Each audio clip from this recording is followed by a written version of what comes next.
Doctor हाँ complete मेरा photo ये हाँ कौन से क्या आप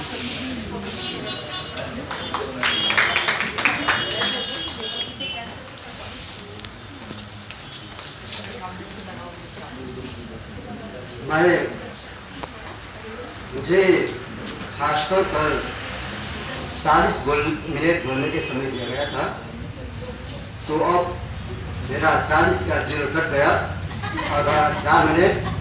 इसीलिए मैंने अपने स्पीच को भी कंप्यूटराइज कर लिया और मैं संकेत भाषा में बोलने जा रहा हूँ।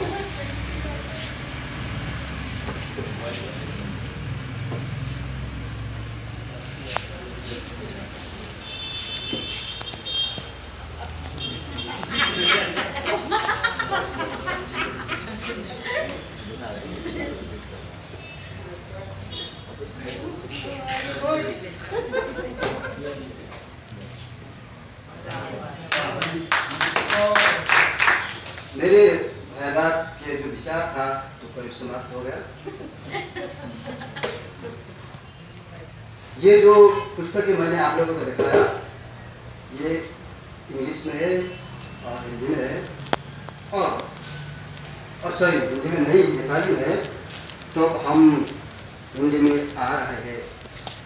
हमारा डॉक्टर अरुणा जी ने घोषित किया, वो इसको भी अनुवाद कर रहे हैं। आगे साल हम लोग इधर ही विमोचन करने की योजना बना रहे हैं।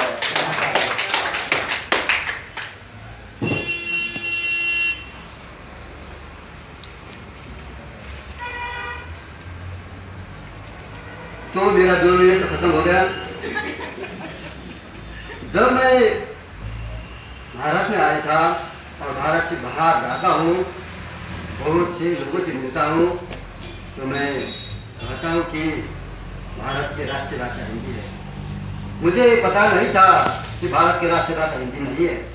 ये बात मुझे जब मुरादाबाद में चले गए हम लोग रणकाते के साथ में, तो उधर के उद्योग ने बताया भारत की राष्ट्रीय भाषा हिंदी नहीं है।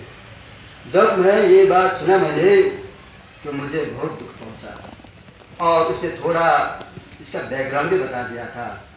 जिस वक्त भारत में हिंदी राष्ट्रीय भाषा बनने जा रहा था, तो हमारा एक बहुत बड़ा नेता ने हिंदी भाषा के विरुद्ध में अपने बहुमूल्य वोट दे दिया। उसने अंग्रेजी में दे दिया था। उसका नाम तो आप लोगों को मालूम ही होगा।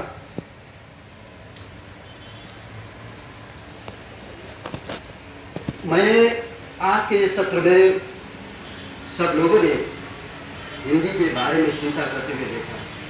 हिंदी भाषा को कैसे आगे बढ़ाए, कैसे करें, यही डिस्कशन में हमारा सब समय गुजर गया। बहुत से विचार आ गए और मैं सोच रहा था, इसके बारे में मेरे कुछ चिंता कर रहा था।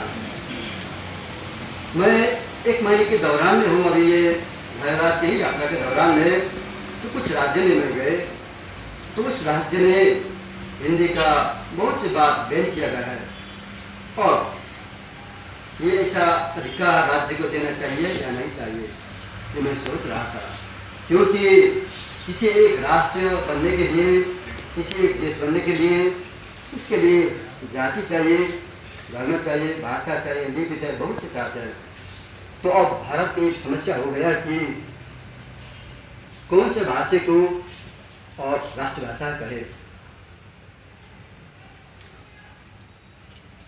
जिस तरह से मैं इस विमर्श को सुन रहा था, तो हमारे विद्वान ने भी कहा रहा था कि हजारों वर्ष लग सकते हैं।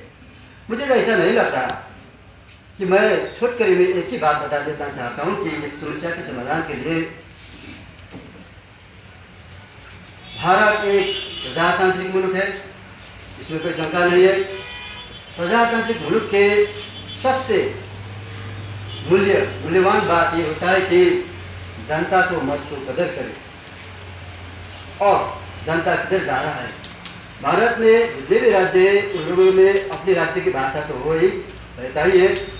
तो इस जो हिंदी को समाधान करने के लिए सबसे अच्छी मार्ग है, क्योंकि ये मार्ग जिस तरह से प्रजातंत्र आए उन लोगों ने भी, उन देशों ने भी यही मार्ग अपना थे।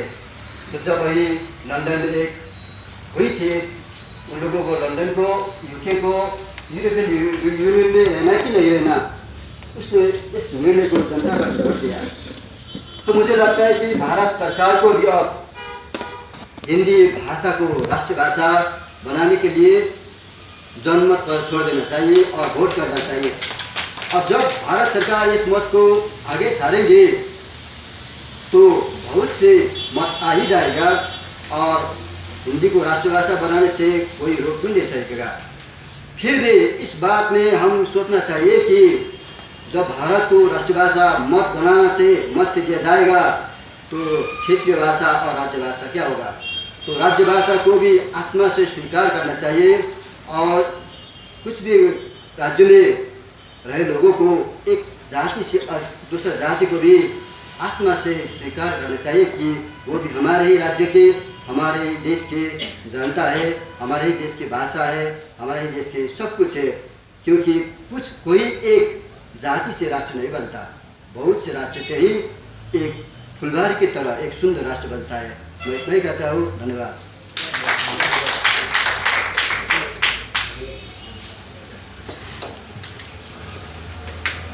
विनय न मानत जलधि जड़,